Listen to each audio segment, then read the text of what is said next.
Ever wonder why some people just seem to, get money, while others will, despite working really hard, always feel like they're playing catch up? Mm-hmm. It's a common feeling. Yeah, so today we're doing a deep dive into a book that's not just about dollars and cents, but really about a huge shift in how you think about it all. Robert Kiyosaki's Rich Dad, Poor Dad. A really influential one, for sure. Definitely. We're looking at some excerpts, kind of a review and breakdown, and our mission really is to unpack the core lessons, explore how it just fundamentally challenges the usual advice about wealth, school, and, financial freedom. Yeah, it flips a lot of conventional wisdom on its head. It really does. So at the heart of it, Kiyosaki talks about his two fathers. You've got his biological dad, the poor dad, super educated, respected, but often, well, struggling with money. Right, the traditional path. Exactly. And then there's his best friend's dad, the rich dad. Didn't have much formal schooling, apparently, but built serious wealth. Very street smart. And it's that contrast that's so powerful, isn't it? Totally. Yeah. It's how these two, radically different ways of looking at things shaped Kiyosaki's whole perspective on finance. And what's fascinating, right from the start, the book just lays it out. The rich think fundamentally differently about money, assets, income, even education. It's compared to, the poor and the middle class. It's not about being smarter in the academic sense. Not necessarily, no. It's more about a different way of seeing financial reality. Often comes down to a very different relationship with risk and control, actually. Okay. Like the poor often look for security from outside jobs, employers, but the rich, they aim for control over their own financial path.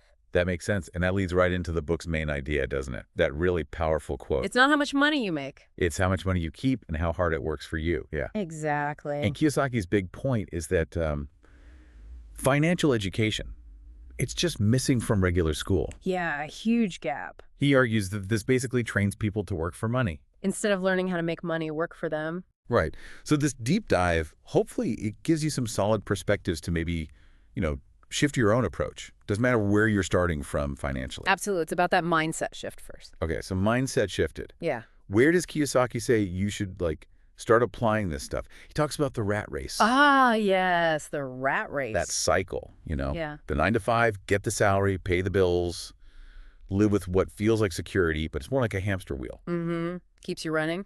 My own dad, kind of like Kiyosaki's poor dad, always said, go to school, good grades, secure job. That sounds pretty familiar, right? Oh, absolutely. That's the standard advice for generations. But the rich dad, his advice was kind of counterintuitive, basically. Learn how money works, then make it work for you. Simple, but not easy. Right. It means not just relying on that paycheck. The book really pushes entrepreneurship, investing, focusing on building passive income streams. So it's about changing your identity, not just employee, but also owner. Exactly. Owner of income-generating assets. That's the core shift. Okay, so making money work for you. Another big piece is the financial education itself. You mentioned the gap. Yeah, it's huge. Kiyosaki points out, schools teach complex math, science, great stuff, but personal finance, often nothing, a total void. Mm-hmm. And the result is even really highly educated people can end up struggling financially. Precisely. Because understanding things like, assets versus liabilities, how cash flow really works, the impact of taxes, which people often ignore, Oh, yeah. and just the basics of different investments. Knowing that stuff is way more powerful for building wealth long-term than just having a high salary. It connects to the bigger picture then. Definitely. This educational gap, it kind of keeps people in that cycle. Working harder, maybe earning more, but not necessarily smarter with their money. They never quite break free. Okay, this next point feels like the absolute cornerstone of his whole philosophy, that difference between assets and liabilities. Crucial. Absolutely crucial. He has that famous line, the rich buy assets, the poor buy liabilities thinking they're assets. So let's break that down. Assets are? Simple definition. Assets put money in your pocket. Think rental properties bringing in rent each month, stocks paying dividends, maybe a business you own that generates profit. Okay, puts money in. And liabilities. Liabilities take money out of your pocket. So loans you have to pay back, car payments every month. And the one that gets people talking, a personal house bought with a loan. Right, that's the controversial one. Yeah. Because we're all taught your house is your biggest asset.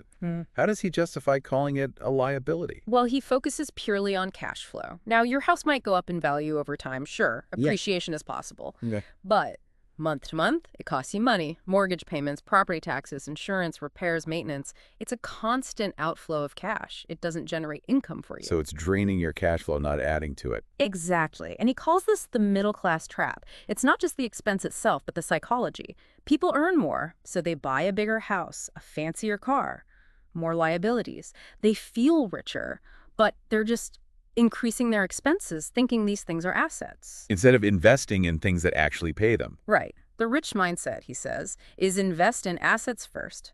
Let those assets generate income.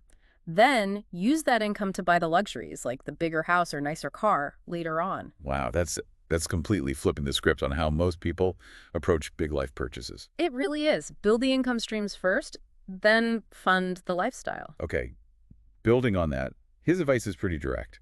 Don't just work in your job. Start building your own business. Yeah, mind your own business, he calls it. Does that mean everyone has to quit their job and become an entrepreneur tomorrow? Not necessarily, no. Even if you have a regular job, the book encourages you to develop side hustles, invest in stocks, maybe some real estate. Basically, actively build multiple streams of income. The job is like temporary cash. That's a good way to put it. A job is often exchanging your time for salary, temporary cash, investments, assets. Those are what build long-term wealth. Understanding that difference is key to moving beyond just the paycheck mentality. Got it. And none of this works without, well, financial literacy. You mentioned it before. Absolutely critical. Kiyosaki really hammers this home. Learn basic accounting just enough to read a financial statement, understand what's going on. Know your numbers. Know your numbers, understand markets, trends, and really get the power of compounding, how money can grow over time. He shares that stark reminder, too, right, about lottery winners. Yeah, or even pro athletes, Yeah. people who suddenly get a lot of money, but without financial literacy, they can lose it all surprisingly fast. But it's not how much you get, it's knowing how to manage it and grow it. Precisely. That knowledge is the real asset. Okay, so if earning isn't the main goal, at least initially, Mhm. what should we be working for, according to Rich Dad? Learning, he says, work to learn, not to earn. Interesting. So Poor Dad was about climbing the corporate ladder. Right, getting promotions, higher salary within one company or field. Rich Dad pushed Kiyosaki to learn all parts of a business. He apparently took different jobs deliberately, not always for the pay, but to pick up specific skills. Like what kind of skills? Things like sales, marketing, communication, leadership. Skills that are transferable, that make you a better entrepreneur or investor down the line. So it wasn't just about being good at one thing for one boss. No, it was about building a versatile toolkit. Skills you can use to create and manage your own assets. It definitely makes you think differently about your career choices, doesn't it? It really does. Okay, now, the big hurdle for a lot of people, fear, taking risks. Very common. Most people shy away from investing because they're scared. Scared of losing money, scared of failing. Understandable fears. But Kiyosaki has a pretty strong counter to that. He says something like, winners are not afraid of losing, but losers are. Failure is part of the process of success. That's a bold statement. It is, and it pushes you to ask, are you willing to take calculated risks? Can you see setbacks not as the end of the world, but as, like, tuition, learning opportunity? So embracing failure as a teacher. Exactly. Being bold enough to maybe break away from that traditional security above all else job mentality, that shift in perspective, seeing failure as feedback, is fundamental to the whole Rich Dad philosophy. It builds resilience, you gain wisdom through actually doing things. Okay, final point. One of the golden rules he talks about. Pay yourself first. Yes. Simple but powerful habit. What does that actually mean in practice? It means whenever you get income, before you pay any bills, before you buy anything else, you take a portion of it and you save it or invest it. First. Always. Non-negotiable. Non-negotiable. And if you connect that to the bigger picture, it forces discipline. It builds smart money habits automatically. It ensures you're systematically building wealth over time, instead of just hoping there's something left over at the end of the month. Which often there isn't. Exactly. It builds that financial foundation from the get-go. Okay, so wrapping this all up, what does this mean for you, the listener? Rich Dad, Poor Dad, it seems, is less about the nitty-gritty of finance formulas. Yeah, much less about that. And much more about fundamentally changing your mindset, how you think about money. It pushes you to think like an investor, not just someone who spends. It's a huge shift, yeah. From relying on a job to aiming for financial independence, from being primarily a consumer, maybe building up debt, to actively building assets. No, we should acknowledge Kiyosaki's ideas, they can be pretty polarizing, right? They definitely spark debate. Oh, absolutely. Not everyone agrees with everything he says, particularly the stuff about houses or formal education But sometimes. you can't deny the impact. It's inspired millions of people to just rethink their whole approach to money. Undeniably influential. So, as you think about your own financial path, maybe ask yourself, is there some ingrained belief, some societal norm about money or work that you're holding on to? Something that might actually be holding you back? And maybe, Yeah. what's one concrete small step you could take, maybe even this week? Something to start shifting your own mindset towards building assets, toward that active, continuous learning about money. Yeah. Just one small step to start thinking and acting